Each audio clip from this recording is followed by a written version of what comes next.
দেখো এটা কি শাক, পানিলাউ শাক। আমার হাজব্যান্ড বাজার থেকে এক মুঠা পানিলাউ শাক আনছে। আমি পানিলাউ শাক খাইতে বহুত ভালো পাই, তার জন্য আমার মতন তোমরা কে কে খাও পানিলাউ শাক জানাবে। তো কেউ শাক খায়, আমি কিন্তু শাক খাই না। আমি এই যে ডাঁটিগুলা দিয়ে আলু দিয়ে সর্ষা দিয়ে আমি চচ্চড়ি করি, একটা টমেটো দিব, আর এই যে পাতাগুলা দিয়ে পানিলাউ শাকের এই পাতা দিয়ে বাটা খাইতে যে ভালো লাগে। চিংড়ি মাছ যদি কাঁচা চিংড়ি হয় আরও বেশি সুস্বাদ হয়, সেন্টটাও দারুণ হয়, খেতেও আরও বেশি মজাদার হয়।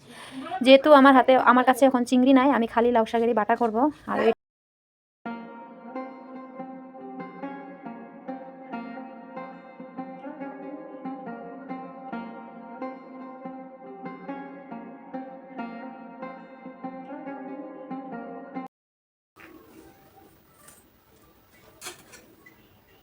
চচ্চড়ির জন্য এই যে এইভাবে কাটে নেব সবগুলি,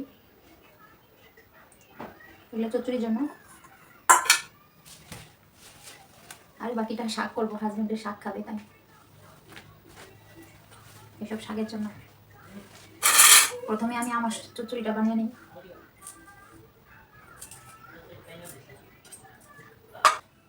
এই ডাঁটিগুলা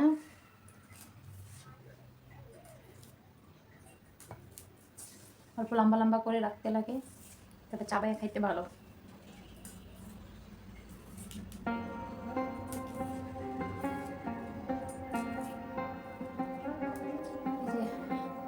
চচ্চড়ির জন্য কাটা হয়ে গেছে, এখন আলু আর টমেটো কেটে নেব।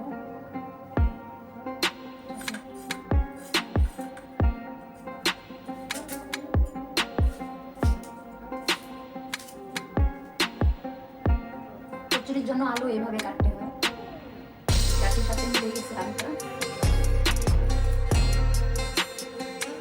চচ্চড়ির জন্য রেডি সবজি হয়ে গেল।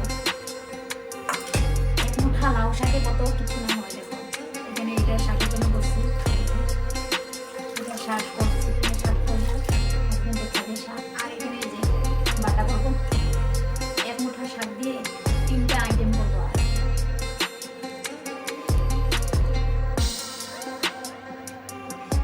সুন্দরভাবে সিদ্ধ হয়ে গেছে সবুজ হাড্ডিগুলো,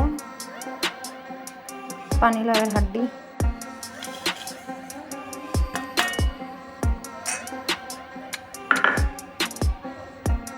এই যে উপকরণগুলো শিলপাটায় ঘুষিয়ে নিলাম।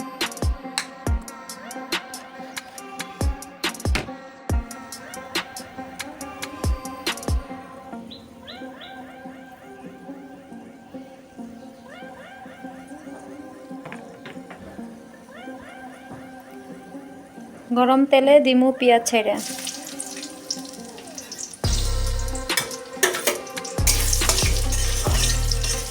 পেঁয়াজগুলারে চুটুর চাটার করে নিয়ে বেশি একটা লাল করুম না, পেঁয়াজটারে অল্প অল্প লাল করে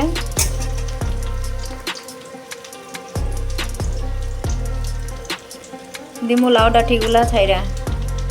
লাউ ডাঁটি, কাইটা রাখা আলু, কাইটা ধুয়ে রাখছি আলু,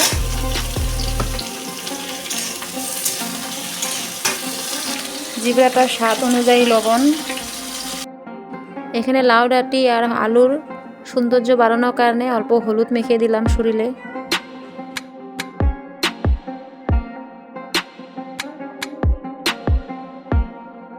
জিব্রার স্বাদ নাকের গন্ধ অনুযায়ী মশলা দিয়া নাড়াচাড়া গুটুর গুটুর করে নিমু।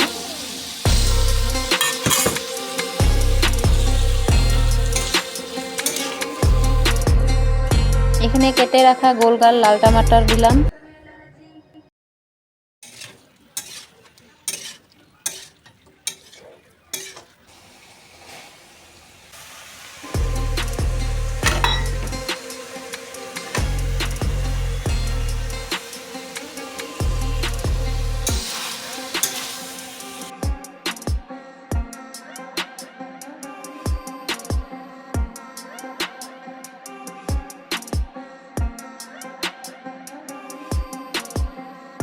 ওই যে নামিয়ে নিলাম থালে। দেখো যেই সুন্দর গন্ধ বাড়িতেছে, গন্ধে আমার রান্নাঘরটা মৌ মৌ করতেছে। মৌমাছি না এলি হইল, পটাপটাকে খাইয়ে নিই। তোমরা কেউ যদি এরকমভাবে লাউয়ের ডাঁটির চচ্চড়ি খাও নাই কোনো দিনও, তো আজকের এই ভিডিওটা দেখে জলদি বানিয়ে খাও তো একবার, পরে আমার কমেন্টে জানিও।